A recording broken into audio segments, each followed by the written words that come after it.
And I think as a preface maybe to your answer even, is the whole idea of projects, right? I mentioned before this is about making an investment, about dedicating people. You know, learning what the difference is between what we call a big P project and a little p project, right? A little p project, sometimes we call that BAU or business as usual improvements, where someone can do something they can tweak a process and make it better off the side of their desk, versus something that is going to require real dollar investment, real time investment, multiple department, multiple people. That's a big P project at our company. It's so-called bigger than a bread box. And we will deploy an actual project management team in our enterprise project management office to do those things. And you hire experts who help you design a project and point out where you're not doing things the right way, but they can't run the project, right? They can't run it by themselves. They need a business sponsor, a business owner to sit down next to them and really help them plan everything out and then go and do the work together.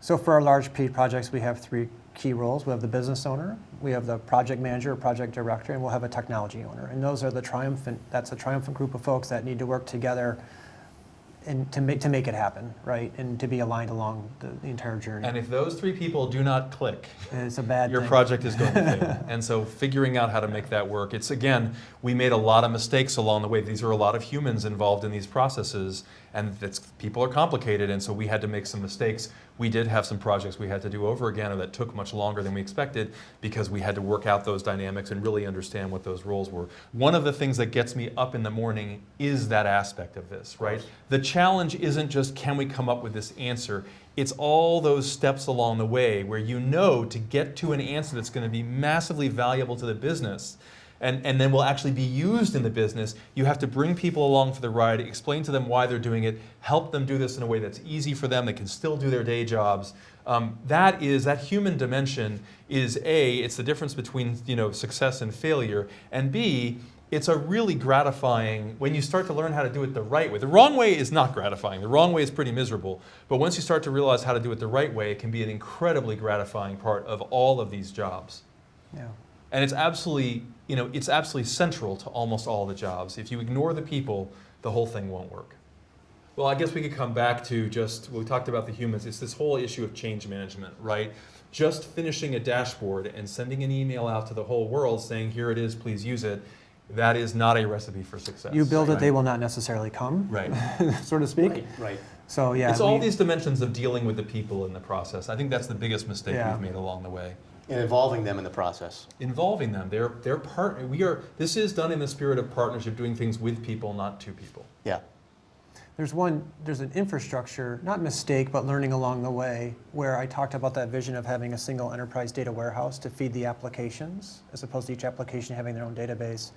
We learned early on that, well, you don't take an enterprise data warehouse and have it do real-time access to data for an application. That's not the right architecture. You either need to have the information shared and synced, so it's close to the app and can be accessed quickly, or you do what we did, which is create an operational data store, which is sort of a sidecar copy of the data in a high-performant database that then serves the many custom applications from a single space. So that was a learning along the way that we tried to do it with just the enterprise warehouse, had to kind of go back to the well, redesign things because of the demands of the applications needed a higher performant solution. And Had to refine the architecture. That took us about a year and a half to correct that and adjust it. I think also, just to get back to the human piece of this, it's one thing to teach people like how to use a tool a little bit better, but I think the whole topic of predictive analytics is something that we've also had a lot of, frankly, there's been some conflict around it, there's been resistance around it. It's different than, hey, here's you were using this tool, now use this tool. This is about, I have a subject matter expertise, I think I can predict the future, and maybe you were pretty good at it, but now you're telling me use this machine output to help do these things. And that conversation is really tricky, it's really challenging. I think the people's knee-jerk reaction is, oh, you're trying to use a machine to do what I do. You're right. automating my insights, you're automating my predictions, my work. It's really hard to convince people that you're not saying use the machine instead. All we're saying is use the machine in addition. Supplemental. 1 plus 1 can equal 3. Yeah. This is call it another objective voice in the room. It's to help you with your own thought process. We welcome conclusions that differ from what the machine tells you. We don't think the machine is necessarily right, but we equally think the humans are wrong all the time, right? We're all wrong. The machines are wrong, the humans are wrong. How about if we put these things together, can we come to a better answer? That is something that sounds really good when I'm saying it right now, but you have to approach that with the utmost of care. That whole partnership model, designing this, showing people where the heck do these predictions come from. Simply saying that rent is going to be $3 higher in 2 years, use it, that's not going to work. People say, well, how the heck are you coming up with that extra $2 or extra $3? Right. Creating, so not only is it hard, it's hard enough to create the predictive model, to create reporting on top of that that gives transparency to that model. It says, here's where all these assumptions are coming from, here's what we put in, you can question these 3 things, we can tweak it. It just makes the whole process that much more complicated. But without that process, we're learning. If you just give people a black box, they're going to refuse the black box. And rightly so. And Probably rightly in summary of the 2 mistakes that we made was the assumption that people will be receptive to this extra data point, informing them of how to do their job better. Yeah. Data point informational. The other assumption we made is that they would trust that data point, where it came from, and that the machine is logical in its thinking in its conclusion. Wrong on both fronts. In order to build credibility that they trust the information, to Matt's point, they need to understand how it was calculated, where it came from, show them the sausage making, Yeah. which we were thinking, I was like, who wants to see that? Right. They want to see it because they want to trust it and understand it.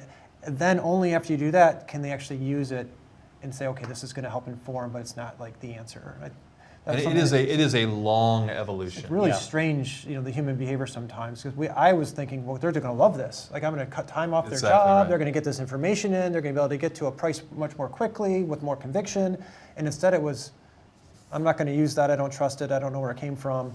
I don't see the value of that. It's in my head. So there was that challenge. And then the other part was, okay, let's give them that. Let's let them look behind the curtain. So we had to kind of re-engineer things, literally upstream, so they could look behind the curtain. And it's even more pronounced in real estate. This is a relationship business. Right. This is a local business. And usually that's local people in local markets understanding what's happening on the ground, and that's the value they provide to the transaction space. And the relationships that they have with other people in the market where they get their information from. And then they have this little consortium of sharing information. And So if they feel like you're saying to them, Yeah. none of that's important. Right. Right, That's just not use gonna work. this. And that's not And what by we the meant way, at all. and No. if you're doing that, you're just wrong anyway, right? I mean, the reality is all these people are incredibly wise. They bring enormous amounts to the table. Again, we are not remotely trying to replace No. anybody. We're trying to empower people. Yeah. We're trying to give them better tools, help them use their incredibly unique and valuable brain that we can't replicate to make an even better decision than Yeah. And we're not saying you made bad decisions before. We're saying we can do even better. We're just all trying to narrow that error. We're trying to narrow that cone of uncertainty. Yeah. Huge, I would say that's a huge learning in this process. That's getting into the world of predictive analytics, right? Getting people to say, I agree, that's the occupancy of the portfolio today. That's less of a change management exercise and more of a, here's a tool to help you know that. But to actually go and use predictive analytics, and we're just starting to scratch the surface of this, that's a much bigger exercise.